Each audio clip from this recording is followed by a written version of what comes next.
I'm Jace Lacob, and you're listening to Masterpiece Studio. It's 1961, and now more than ever, the world of Grantchester sits firmly in the liminal space between the tried and true and the shiny new frontier of the modern era.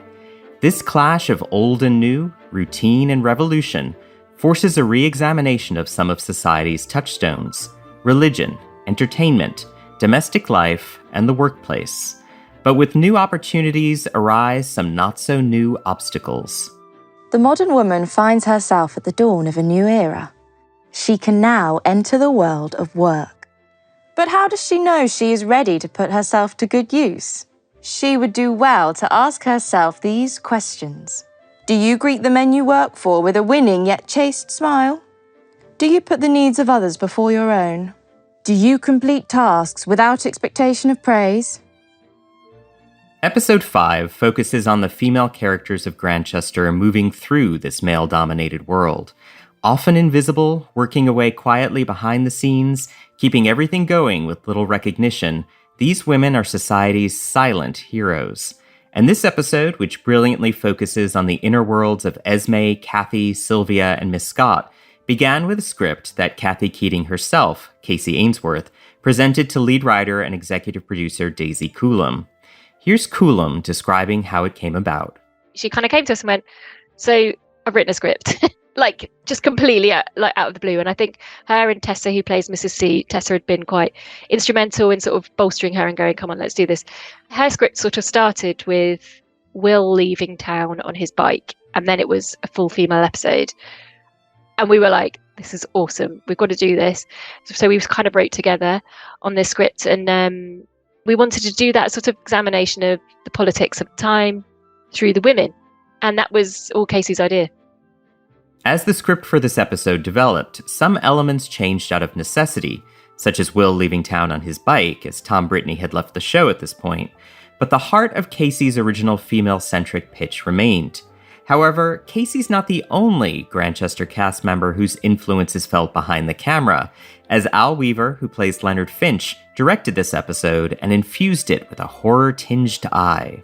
He's brilliant with the actors, but he also has a real filmic sense. Like, when he was talking about this episode, he was saying, I'm thinking sort of horror movies and stuff. We were like, what? What are you talking about? But you do get that sort of creeping sense of this space where somebody's been murdered, and that sort of office building where it does feel like really oppressive, and you're like, God, he really thinks about things like that. So he was the perfect one for this, I think, perfect director for it. Today, we're joined by Grantchester actor, director, and overall multi-hyphenate Al Weaver to discuss the choices he made in directing this spellbinding episode of Grantchester.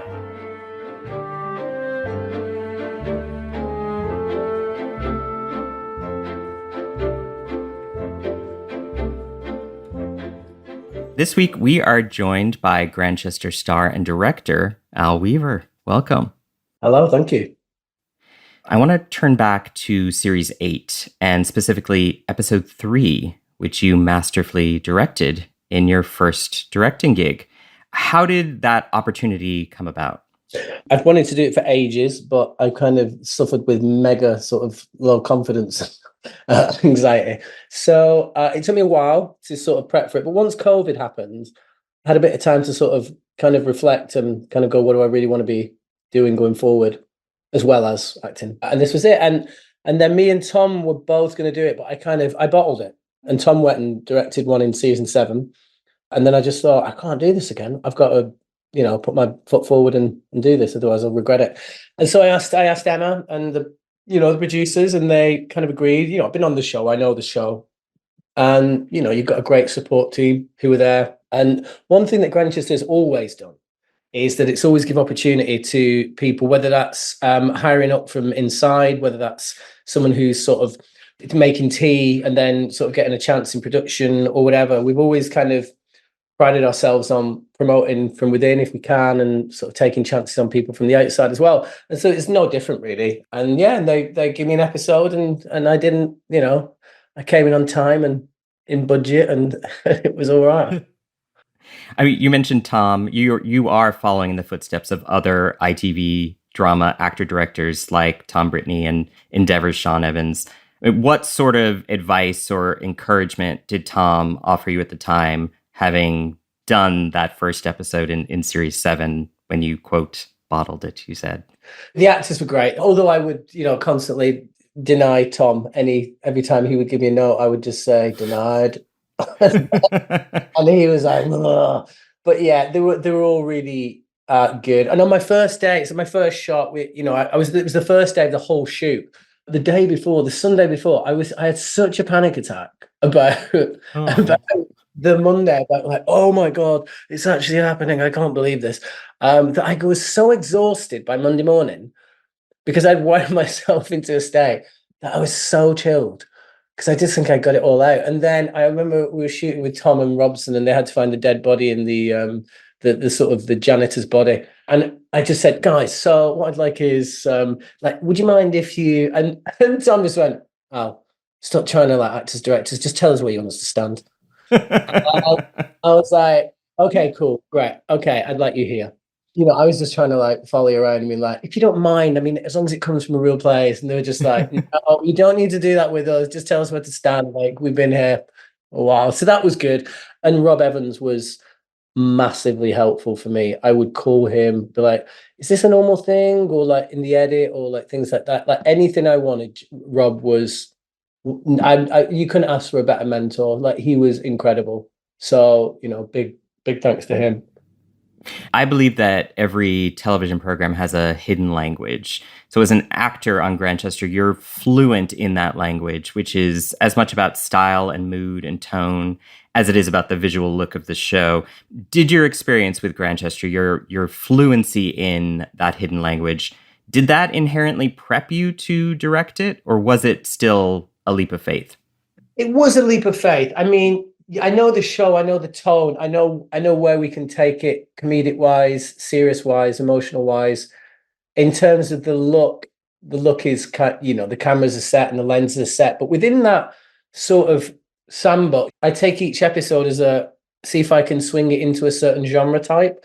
Like there was more of like a horror one in season 9, or just playing into sort of tropes of different genres and seeing if this episode can be more like this one. I mean, never going against what's written, but in terms of season 8, it was all to do with the art piece.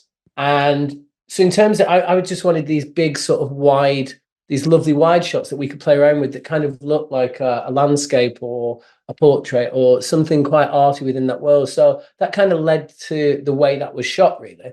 This is like a film school for me, which is so nice, but a lot of the work behind the scenes, whether that's just as much as you can take, like everything, watching every single series of Grantchester again to go, okay, what do I like from different episodes? Like what really works, or, what kind of like visual kind of style do I like? So, I mean, all that goes into it, but ultimately you've got to hit the beats, you've got to hit the emotional moments, you've got to hit the lighter moments, you've got to hit the tense moments when it comes to the interview scenes and find the tension and the drama in that. So that's what's so nice about Grantchester. And directing for my first thing is that you're playing on many levels of sort of emotion.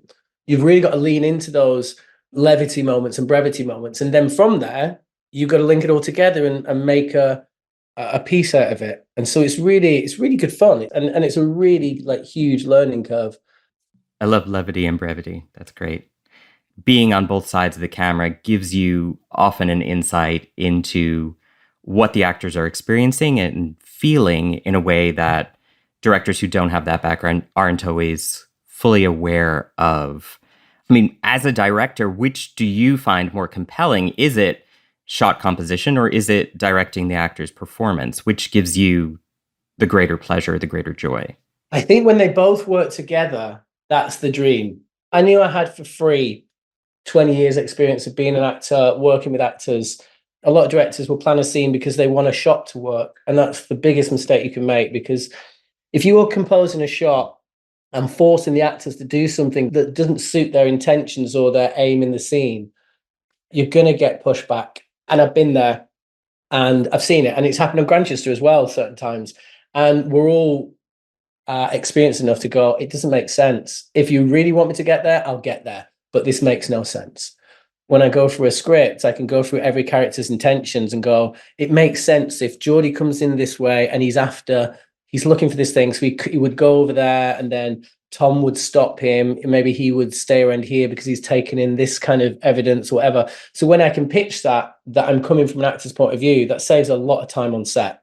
So I think, to answer your question, I think they both work greatly together. If you can marry the two, then I think you're off to a winner.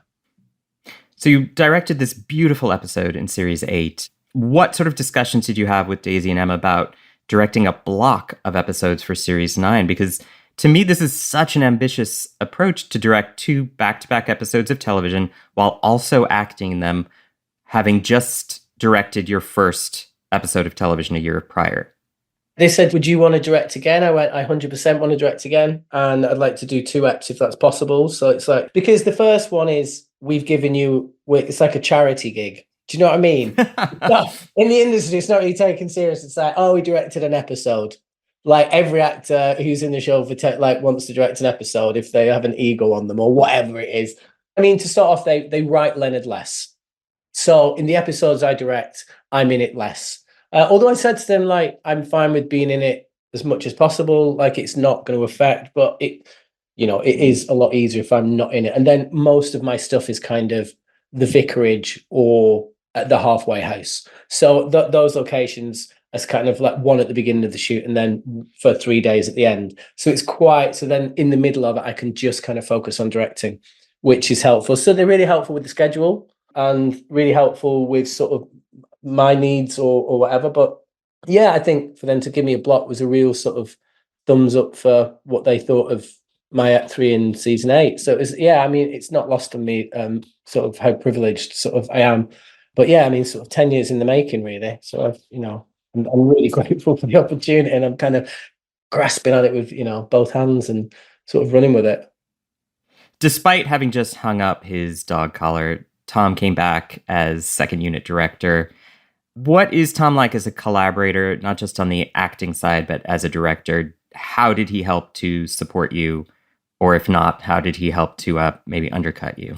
No, Tom would never undercut me. He's just such a big teddy bear. You know what I mean? He's so lovely. Yeah, he came back and we were all there to support him. And I think it was kind of strange because he'd left and then came back. So it's kind of, I think it was more strange for him than everyone else because we're kind of in the midst of the show and the chaos of trying to get this show made and done. And then he's kind of coming in and it's hard because it's hard as a second unit. I did a lot in the one that's just gone, season 9. I did a lot for Rob and a lot for Katie, just because of time, because the schedule is so tight that you can't do everything. So you've got to go, okay, I'm happy to give that away, or I need to fight for that. I need to be there to direct that. So you're directing off schematics or ideas from another director. But within that, so that's hard enough because you're always second guessing yourself because you don't know whether they're not there. So you don't know whether they're going to like it or not.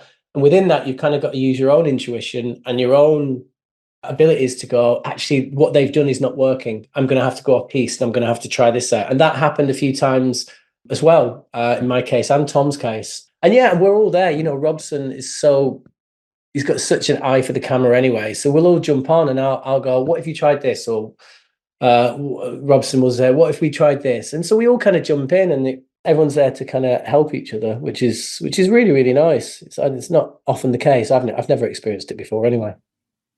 You mentioned experimentation. You also mentioned not coming in with sort of locked ideas about what shots are going to be going into a scene specifically. But, did you storyboard any shots ahead of time or how do you like to organize your shot list? I mean, it's a push to call them a storyboard. They're very weird diagrams that I do in my little book. Just going through the script and then sort of I draw my little boxes and then do stick men and weird faces. Actually, I got better last year. Actually, there's definite improvement from the first year in terms of the drawing ability.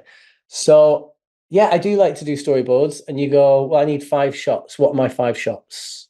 And then can I get an extra shot? Or do I need this shot? And then at least you're coming in with something.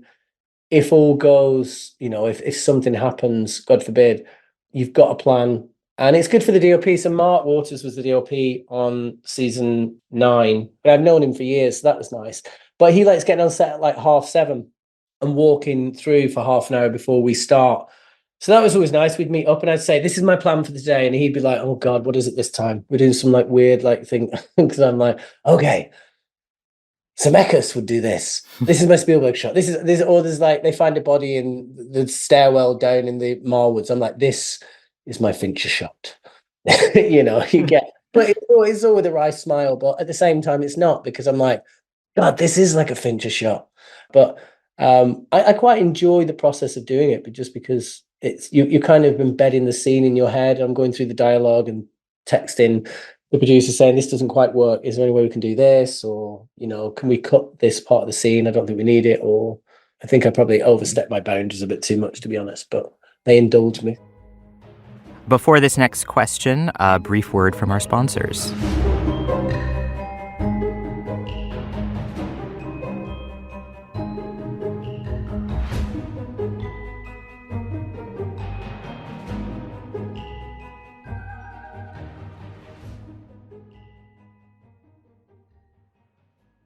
Ocean voyages, expeditions, river journeys. Viking is dedicated to bringing travelers closer to the destination, offering a small ship experience and a shore excursion in every port. Learn more at Viking.com. So the opening shot of episode 4 is of the empty vicarage hallway, and it's this gorgeous shot that then is echoed later in the episode with the empty hallway at the Keatings when Geordie comes home. The first is about calm and stillness, and the latter about isolation. Did you intend to bookend this shot in a way to echo it, these two sort of empty corridors? Yes. I mean, yes. In truth, the answer is yes. With that episode, I wanted to lean into kind of the horror aspect of it. So it was all kind of, okay, well, how can we make this just a little bit eerie and scary?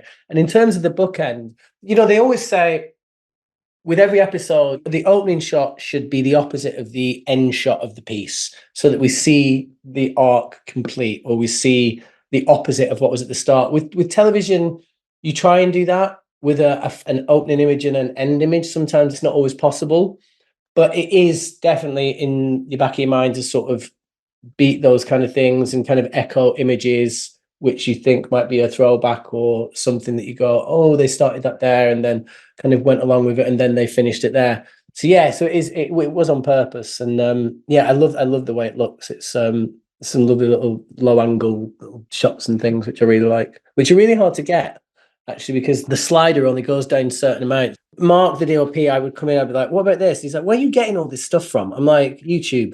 And it's like the biggest thing I felt insecure about, the technical terminologies and things like that, I wasn't articulate with. It wasn't my language, and I wanted to be really well versed so that when I come in and say, I want more bokeh in this shot, I know what it means, and it doesn't seem stupid to my mouth and like I'm a fraud, even though you are kind of faking it till you make it in a way. But to be able to come in and go, Mark, what if we put the camera on a pillow and then we slide it off? I saw this video, and he's like, you and your bloody YouTube. And like, I was like, come on, it's gonna be great. And so we did it, and you go, cool, we got the shot.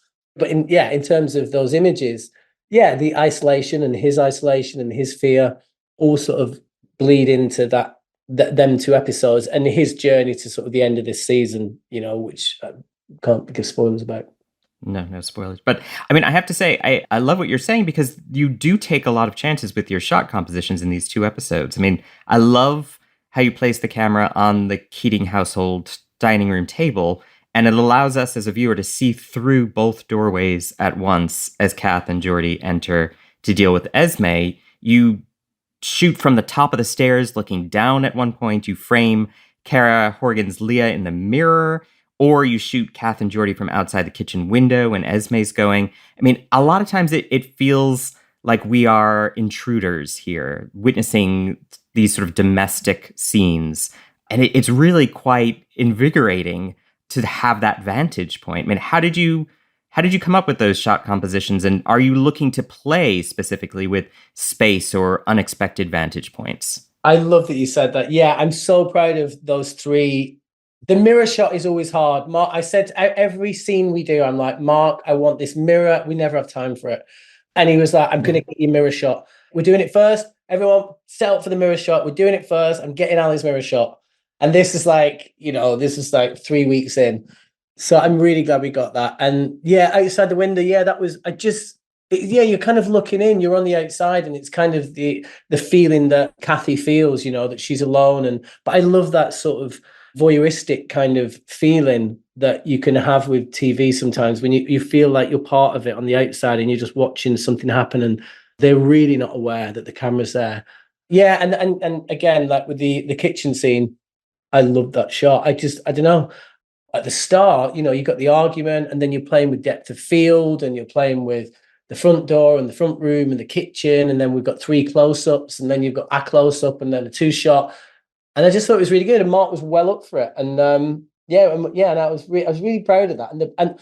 It all hinged on performance. I mean, if Sky and Casey and Robson hadn't delivered and been up for it, it would have fallen flat on its face. But luckily they kept the ball up, and it was like ping, ping, ding, ding, ding, ding, ding, ding, beat, and then and she left, and then we can cut to the front door, her walking away, and Robson's, we can play a bit of comedy. So yeah, I'm really glad that you pointed those out, because I was really proud and I did not fight for them, but I really had to think about why I wanted to do the shots.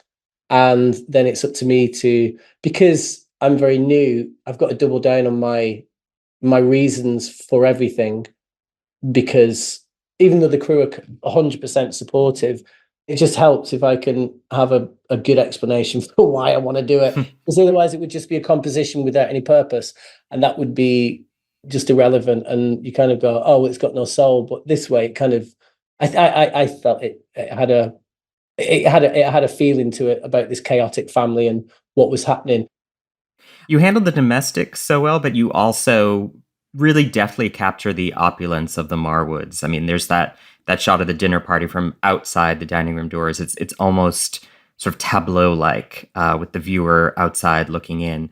And so many of your shots manage to feel like paintings while not being static. There's the one of Lady Marwood smoking a cigarette at the window, for example. Episode 5 similarly captures a visual flair, though it trades the opulence of the Marwoods for an almost spooky, horror-like tone in an episode that focuses largely on Grantchester's female cast, and which also has a story by credit for Casey Ainsworth. Yeah. Daisy said that you were the, quote, perfect director for this episode. She said, he's brilliant with the actors, but he also has a real filmic sense. How does episode 5 mesh with your own sensibilities or inspirations as a director? Well, after I did Ep 3 in season 8, which was very pro, like a sort of feminist kind of women empowered episode, and then they gave me this one as well, and I was like, am I like your go-to kind of feminist director? Is this what this is? Okay, I mean, I'll wear that mantle. Okay, I'm happy to. Let's do it. And it's such a beautiful episode, like in terms of the way it's written. It's got so much in it. I always knew that the storeroom, I was like, okay, here's a chance to really, we can play with tone in here, so that every time we're in there, it feels the door's creaky and slow, or we can do these slow sort of zoom shots towards the little sort of tracking shots in towards the door and play with that. And that was a lot in the edit, but when we got in that room, it wasn't designed the way I wanted it. So I moved the bookshelves. I was like, if we can be looking through bookshelves, then we get this kind of voyeuristic world where the characters feel like they're more enclosed and they're more in secret and they're more endangered. And so all that was kind of leaning into that. It just felt natural for what it was, really. But ultimately, it's a script that kind of tells you what it wants to be, I think. And then within that, you go, well, this bit of the thing, I'm going to lean into like more of a horror vibe or whatever. And Mark, the DOP, was completely on board with it. He loves it. There's a montage sequence in there, which the Scott's going through like all the clues, just trying to figure out all the clues. And I was like, God, I don't know, how do you do a montage? I'd never done a montage. And then I would just like talk to her. I was like, I just want to slow pull in, and then I want like quick cuts of her face. We see her mouth, and then we see bits of this. And then I would just speak to her and say, okay, look at that. This is a sad face. Oh, that's upsetting. And I was like, this is the only way I know how to shoot this, Melissa. And she was like, sure, whatever. I was like, okay, cool.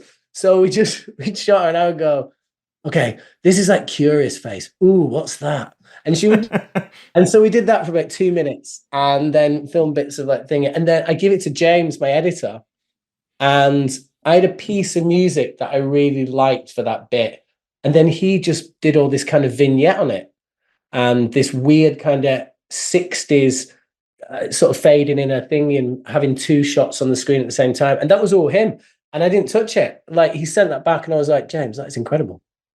So I'd shot something not knowing really how I was going to put it together. And I think that sometimes you know you've got the footage, you can, but then someone like James can come in and do that. And I go, that's perfect. It's so, I've never seen that in Grantchester, and it fits with her so well.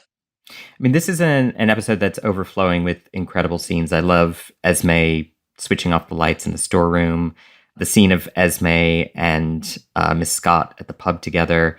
But my favorite scene, I think, is the one between Kath and Mrs. C. You're not mad, Kathy Keating. You're a woman. Trying to get by in a world that isn't made for us. That's cold and brutal.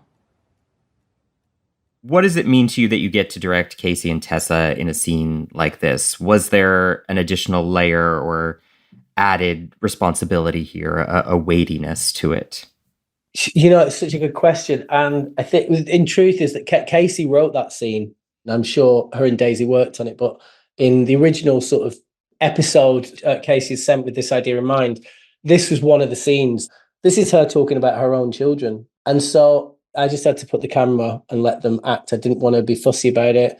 Didn't want to overshoot it. I just thought the performances were so gorgeous. And it was just about then just finding little nuances within that and just, you know, maybe a little less here and a little more on that, or so that tonally we could get it right in the edit and it didn't go too much or it wasn't too much under. You always feel a responsibility because you don't want to let the writing down and you don't want to let the actors down. But that was that was my first day shooting on the episode. I think that was the first scene. We did all the Keaton stuff first. We did all the Esme leaving home stuff. We did that stuff in the kitchen. We did all that in 2 days at the Keating house. So it was quite intense. And Casey, I mean, she was just there because she'd written it. And so it was just letting her express this thing that came straight from her heart and straight from her own experiences. So the responsibility is just making sure you've got the camera there and that you can let the actors be what they want to be in that space, I guess. We get Kathy taking a pill as the camera pulls along the table, depicting this sort of desperate, quiet resignation as she gives herself over to the sort of medication.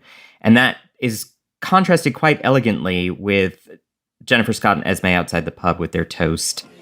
To men. I'm kidding. To us. To us.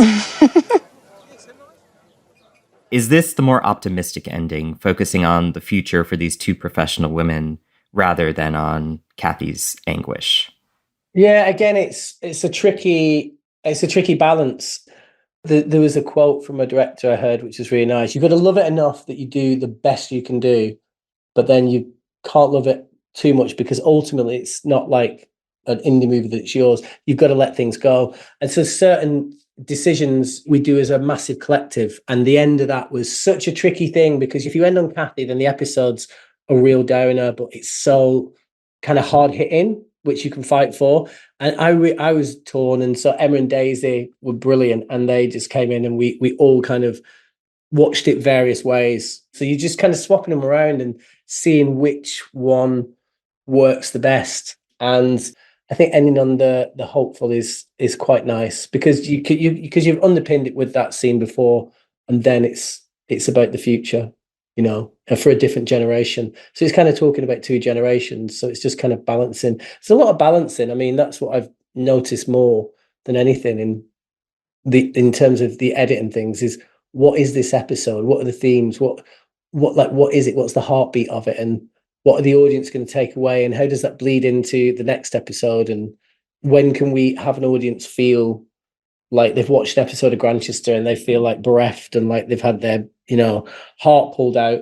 And when do we want them to go, well, you've had a bit of your heart pulled out and a bit worried, but on this one, we want to end with the hope that actually the world is becoming a different place for a certain generation, I guess.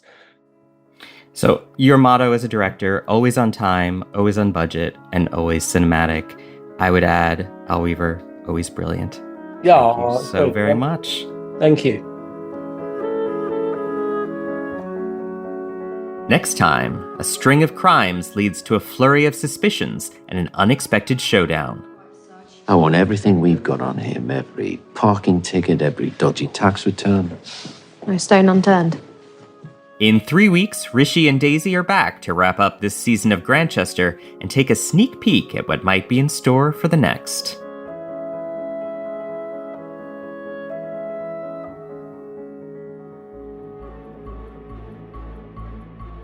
Masterpiece Studio is hosted by me, Jay Slaycobb, produced by Jack Pombriant, and edited by Robin Bissett. Elishaba Etup is our sound designer. The executive producer for Masterpiece is Suzanne Simpson.